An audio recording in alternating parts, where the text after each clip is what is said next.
오늘부터 단테 알리기에리의 명작 신곡에 대해서 말씀을 드립니다.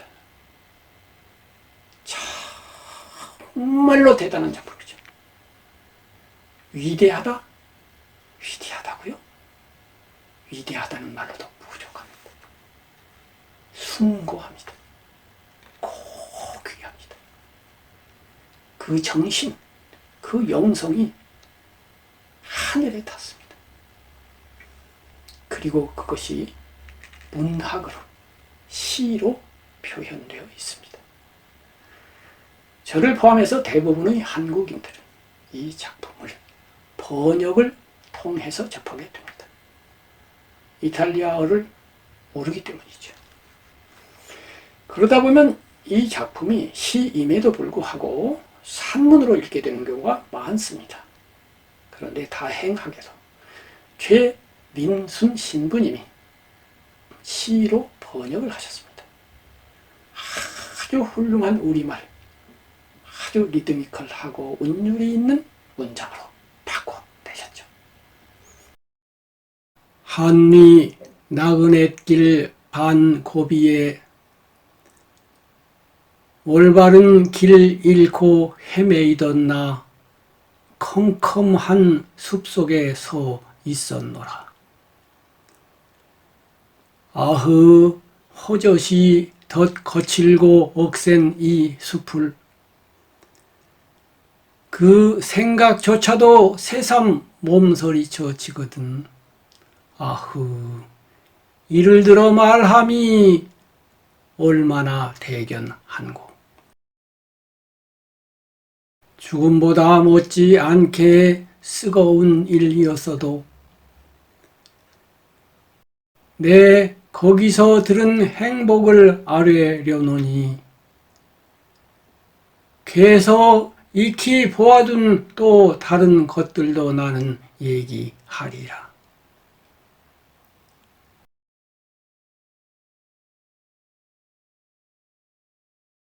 저는 이 번역본을 지금으로부터 50년 전에 갖게 되었습니다. 그때 저는 중학교를 졸업한 상태에서 고등학교에 진학하지 못했습니다. 어떤 면에서는 진학하지 않았습니다. 어느 날 새벽 어슴풀에 잠에서 깨었는데 할아버님하고 어머님이 자분자분 이야기를 나누고 계셨습니다. 저희 집에는 어른이 4분, 할머니와 아버지도 계셨지만 할아버지와 어머니가 집안사를 다 의논해서 결정을 하셨습니다. 두 분이 자분자분 나누는 이야기 중에 큰 걱정거리가 있음을 저는 알게 되었습니다. 엄청난 빚이 있는 거예요. 감당이 안 될 정도로 많은 빚이 있는 거예요. 그때 제가 중학교 3학년, 고등학교를 가느냐 마느냐 하는 시점이었어요. 그래서 제가 고등학교를 가지 않겠습니다. 전주에 있는 고등학교 가라고 말씀을 하셨는데 제가 사양을 했어요. 제가 머리가 나쁜 편은 아니었기 때문에 웬만하면 그래도 가는 게 어떠냐고 두 분이 설득하셨을 만도 한데 그러지를 않으셨어요. 그만큼 한 아들을 고등학교 보낸다는 게 부담이 되셨던 거죠. 그리고 저는 서울로 왔습니다. 와서 종로 1가에 있는 조그만 양복점에 취직을 했습니다. 그 당시 일본말이 많이 쓰이고 있었어요. 시다라고 그래요. 심부름하는 아이라는 뜻입니다. 양복을 짓는 선배들, 능숙한 기술자들을 뒷바라지 하는 거예요. 풀도 끓여주고 이렇게 하여튼 여러 가지 해주는 겁니다. 그리고서 3,000원 받습니다. 월급이 3,000원인데 이제 그 일한 분들이 급료를 받는 날 수고했다고 조금씩 용돈을 보태줍니다. 그럼 한 5,000원 됩니다. 그리고 저는 이제 어디서 사느냐 하면은 답심리에 있는 고모댁에서 기숙을 합니다. 거기서 1시간 이상 그 당시는 버스가 너무나 밀렸어요. 막 사람을 밀쳐가지고 그야말로 푸시맨, 그때는 푸시맨이 아니고 이제 처장, 여자 아가씨가 겨우겨우 밀어가지고 숨을 못 쉴 지경입니다. 그렇게 하고서 10원 가지면 이제 종로까지 와요. 그 뒤에 이제 15원짜리 좌석버스가 생기고 그랬어요. 아주 옛날 얘기죠. 그래서 아침 일찍부터 밤늦게까지 일을 합니다. 그리고 한 달에 2번 쉬어요. 저한테는 황금 같은 휴일이죠. 근데 이제 목욕하고 이발하면 한나절 지나가요. 한나절 남습니다. 그럼 이제 영화를 봅니다. 근데 제가 좀 교과서적인 사람이거든요. 교과서에 적힌 걸 그대로 믿는, 지금도 그래요. 지금도 매일 사대성인 이야기 하잖아요. 그래서 이제 영화를 고전 영화, 역사 영화, 막 클레오파트라, 쿠오바디스 뭐 이런 영화만 봅니다. 그 당시 미워도 다시 한 번이라는 영화가 어마어마하게 히트를 해서 3번이나 속편이 나왔지만 안 봤어요. 그리고 책을 읽습니다. 책 역시 유행하는 책 안 봅니다. 고전만 봅니다. 교과서적이다 이 말이에요. 근데 돈이 없잖아요. 종로 2가에 가면 종로서적이라는 당시로서는 가장 큰 서점이 있고, 조금 더 가면 양우당 서적이라고 또 큰 서점이 있습니다. 가까우니까 갑니다. 너무 비싸요. 제가 감당하기 어렵습니다. 그래서 이제 그 당시는 헌책도 많이 팔았어요. 답심리에서 가다 보면 길거리에서 좌판을 들어놓고 헌책 팝니다. 헌책을 사고 답심리에 있는 이제 고서점이 또 있어요. 조그만 고서점.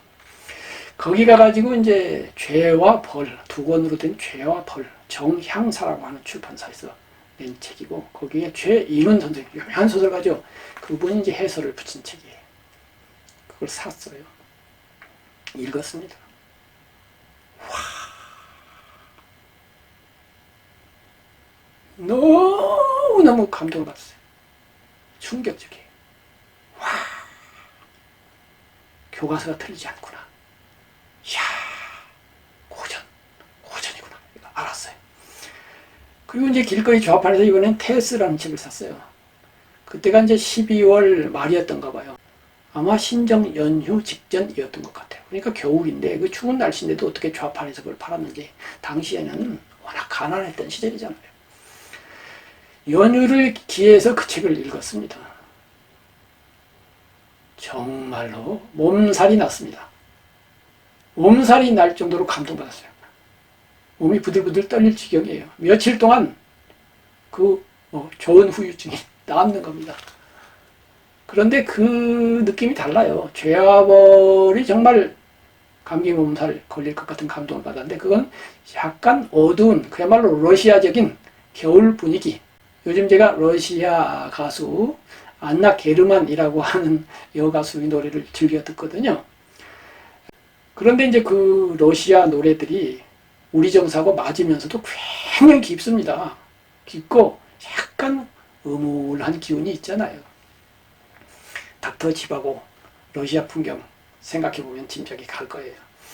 그래서 이제 죄와 벌은 좀 그런 분위기인데, 역시 영국 작가니까 테스를 쓴 토머스 하디. 근데 토머스 하디는 운명론자로서 역시 기본적으로는 어두운 이야기이긴 한데, 그러나 그 앞부분, 그 초원에서 테스가 이제 목장에서 자기 동료들하고 풀을 뽑고 하는 그런 묘사들 보면 시인이 따로 없죠. 아주 서정적이고 시적이죠. 그러면서 이제 테스 비극을 읽으면서 정신적 몸살이 난 것이 아니라 몸으로 직접 몸살이 납니다. 그리고 이제 다시 또 헌책방을 찾는 거예요. 청계천 7가 8가에 가면 헌책방이 있었죠. 굉장히 많은 헌책방이 쫙, 적어도 한 100개 가까이가 쫙 있었습니다. 거기에 들러서 고전을 찾는 거예요. 그때 산 고전들이 몇 권 지금도 남아 있습니다. 셰익스피어의 4대 비극과 로미오와 줄리엣을 합친 의류 문화사판인 것 같아요. 그 다음에 괴테의 파우스트와 헤르만과 도로테아가 뒤에 붙은 작품, 이것은 아마 정음사판이에요. 이런 것들을 가지고 있고, 가장 중요한 것이 오늘 읽어드린 최민순 신부님 번역의 신곡입니다. 그때 제 나이 15살입니다. 막 중학교 졸업한 따위입니다. 그 책을 사가지고 굉장히 두꺼워요. 집에서 읽습니다. 책상 없죠. 방 한 칸. 그때는 이제 고모댁에서 이렇게 나와가지고 할머니하고 살고 있었어요. 조그만 방에서. 할머니가 저를 위해서 서울로 오신 거예요. 그럼 이제 집에 돌아와가지고 방바닥에 엎드려서 책을 봅니다. 피곤하니까 두세 페이지 보다가 그냥 잠들어요. 그런데 굉장히 길 뿐더러 굉장히 방대하거든요. 그러니 조각조각해서 이어지기는 하겠습니까? 더군다나 신곡이란 책 유명한 말이 있잖아요. 모든 사람이 아는 책, 그러나 아무도 읽지 않는 책. 유명하긴 한데 끝까지 읽기에는 너무 복잡한 거예요. 여러 면에 있어서 읽기가 어렵습니다. 시여서 그렇고, 그 다음에 분량이 많아서 그렇고, 중세 고대의 그런 분위기 때문에 그렇고, 제일 문제는 뭐냐면은 시이다 보니까 자문자문 설명을 안 하고 상징적으로, 비유적으로, 암시적으로 쓴단 말이에요. 근데 그 비유와 암시의 배경에 뭐가 있냐면은 기본적으로 기독교의 성경과 기독교의 신학이 있어요. 그리고 그리스 로마라고 하는 거대한 문화 배경이 있어요. 신화적 배경도 있고 철학적 배경도 있고 기타 문화 관습적 배경도 기본적으로 그건 안다 이렇게 전제를 하고 쓰고 있다 이 말이에요. 우리로 비유하면 우리가 작품을 쓰는데 제갈공명 관우장비 얘기 안 다치고서 장비와 같이 혹은 뭐 장비라고도 안 하고 눈이 고리같이 생기고 수염이 밤송이처럼 난 한 인간이 이렇게 하는 거예요. 그럼 그게 장비잖아요. 근데 장비란 단어 안 쓰고 이렇게 하면은 서양 사람이 그게 무슨 소리야 할 거 아닙니까? 그런 식으로 되어 있어요. 그러니 저같이 배운 바가 적고 아는 바가 적은 사람이 그걸 이해하겠습니까? 그러나 그럼에도 불구하고 저는 고전의 가치, 고전의 아름다움, 고전의 심오함을 다는 몰라도 뭔가 느낌으로 감독한 바가 있다 이 말이에요. 그리고 그게 중요합니다. 즉 좌뇌적으로 이것을 이해해가지고 성경 구절, 뭐 로마 철학, 그리스 철학, 그리스 관습, 그리스 신화 이런 걸 모른다고 해도 이 작품이 가지고 있는 분위기, 그 분위기 속에 녹아 들어있는 고귀함, 고상함, 위대함, 숭고함, 뭔가 인간을 더 높은 덕으로 지향하게 하는 힘, 바로 이겁니다. 그래서 제가 이 구절을 읽어드린 거예요. 이 구절은 신곡의 맨 첫 번, 제1곡이거든요. 신곡이 100곡, 곡이 100곡, 노래곡자예요. 100곡으로 되어 있는데 아시다시피 지옥편, 연옥편, 천국편, 3편으로 되어 있고 각 편이 33편씩 99곡인데 맨 앞에 서곡이 있어요. 서곡이 1곡이에요. 그래서 신곡의 지옥편은 34편입니다. 그래서 합쳐서 100곡이에요. 그래서 제1곡이 지옥편 제1곡이 전체의 서곡이라고 말할 수가 있는데 거기에 이제 보면은 한리 나그네 길 반고비에 이거 성경 배경으로 한 거예요. 성경에 인생은 70 이렇게 나왔으니까 시편에 반고비다 그러면 35살이다 이렇게 되는 거예요. 그러니까 성경을 깔고 있는데 그냥 반고비는 뭐 몇 살인지 몰라도 이렇게 하는 게 아니고 35살이에요. 올바른 길 잃고 헤매이던 나 컴컴한 숲속에 서 있었노라. 여기에 이제 나라고 하는 사람은 보통 단테로 알고 있지만 단테이기도 하고 가상의 단테, 작품 속에 형상화된 존재로서 그 단테 이렇게 이해하는 것이 더 옳을 수가 있어요. 실제로 단테가 지옥에 간 건 아니잖아요. 그러니까 지옥에 간 단테는 현실인 작가 단테가 아니라 작중 인물로서 형상화된 창조된 단테인 거예요. 근데 현실인 단테하고 중복이 많이 되긴 해요. 어쨌든 컴컴한 숲속에 서 있었다 이거예요. 그럼 컴컴한 숲속 하면 또 이것도 또 성경에 나오는 비유예요. 숲속은 말하자면 타락하는 것을 상징하는 거예요. 이런 식으로 계속 그 배경에 이제 주석을 보면은 이 시가 3페이지 이렇게 나오면 주석이 한 페이지 반드시 붙는데 한 페이지가 전부 뭐 로마서 몇 장 몇 절 무슨 그리스 신화 어디서 이렇게 다 주석이 붙어 있는데 그 주석 자체를 또 못 알아들어요. 이렇게 어려운 책입니다. 그 다음에 이제 그 숲에서 쭉 나가다가 죽음보다 못지않게 쓰거운 일이었어도 내 거기서 들은 행복을 아래 려놓으니는 뭐냐면 이제 지옥에 가서 굉장히 본인도 고생하고 고생하는 사람도 보는데 마지막에 천국에 가서 축복을 받으니까 마지막 장면에서 신을 만나는 천주 직관, 하느님을 직접 보는 기독교인으로서의 최고 행복에서 끝나거든요. 그래서 행복까지 이르렀다 이거예요.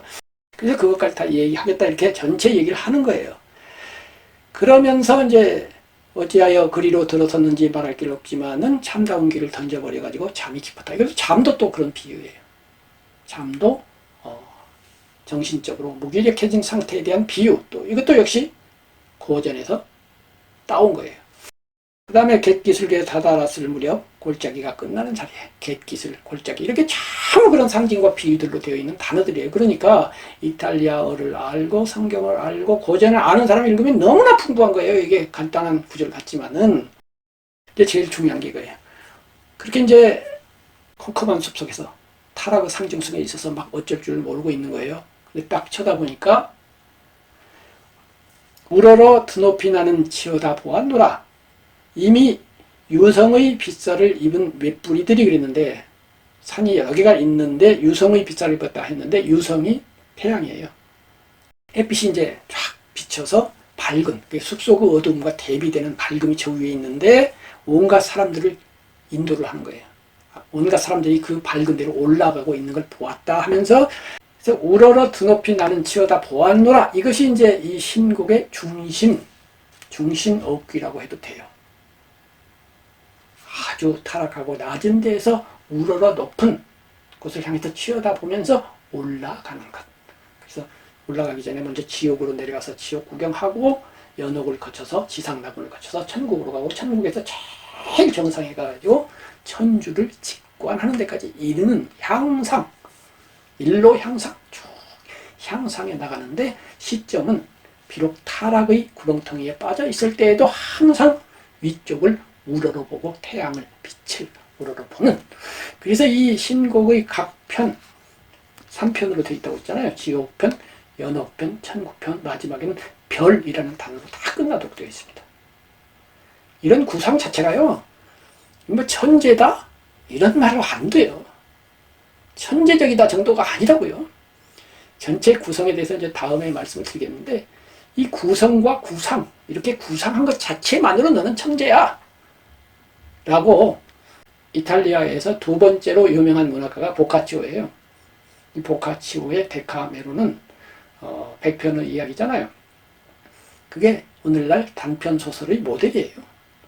단편소설을 최초로 근대적으로 쓴 사람이 보카치오고, 보카치오는 단테가 없었으면 이탈리아에서 가장 훌륭한 문학가가 됐을 텐데 단테 때문에 2등 됐는데 2등으로 영광스러워해요. 이 양반 단테를 영광스럽게 하는데 평생을 바친 사람이에요. 그래서 단테를 대학에서 처음으로 강의를 했어요. 대학에서 고전만 강의를 하는데 단테도 고전이야 해가지고 대학에서 강의를 했고 대중에게 단테 위대해 단테 위대해 계속 주장을 해가지고 단테를 더 빛나게 한 사람인데 이 양반 하는 말이 단테는 신곡을 구상한 것에서 이미 천재야. 안 썼어도 좋아. 구상만 해도 이렇게 얘기를 해요. 그래서 구상 얘기는 다음 시간에 하겠습니다만은 그 구상 이전에 이 책 전체를 꿰뚫는 정신이 우러러 드높이 나는 치어다 보았노라. 위를 쳐다본다 이거예요. 큰 바위 얼굴을 쳐다보는 어니스트처럼 쳐다보는 거예요. 그리고 그때 작은 셋방에서 또는 구석진 다락방에서 낮에는 먼지 나는 속에서 작은 키인데도 똑바로 설 수가 없어요. 왜? 다락방이니까. 이렇게 삼각형으로 이렇게 지붕이 삼각으로 이렇게 기울어져 있어요. 그런 데에서 먼지 마시면서 아무런 희망도 없으면서 그러면서도 저도 치어다보았던 거예요. 단테의 신곡을 통해서 또는 세계 명작 문학을 통해서 위대한 정신과 숭고한 정신을 쳐다보았어요. 그리고 그로부터 50년의 세월이 흘러서 유튜브 시대가 되었고 저는 그 유튜브 1년입니다. 지금 시작한 지 1년 여러 가지 다양한 영상을 이 채널에 올렸어요. 그리고 1년 결사를 한 끝에 생각했습니다. 좀 정신없이 그렇게 하지 말고 문학적으로 집중하자. 그래서 이제 세계 명작을 한번 읽어나가자 이렇게 됐어요. 그래가지고 맨 처음으로 서양 문학의 시초라고 할 수 있는 호메로스의 오디세이아 그리고 일리아스를 소개해드렸습니다. 그리고 세 번째로 단테를 말하게 됩니다. 이 단테의 강의는 아주 여러 차례에 걸쳐서 이어질 겁니다. 여러분, 저와 함께 단테를 읽으면서 우리도 우러러 높이 한번 치어다 보십시다.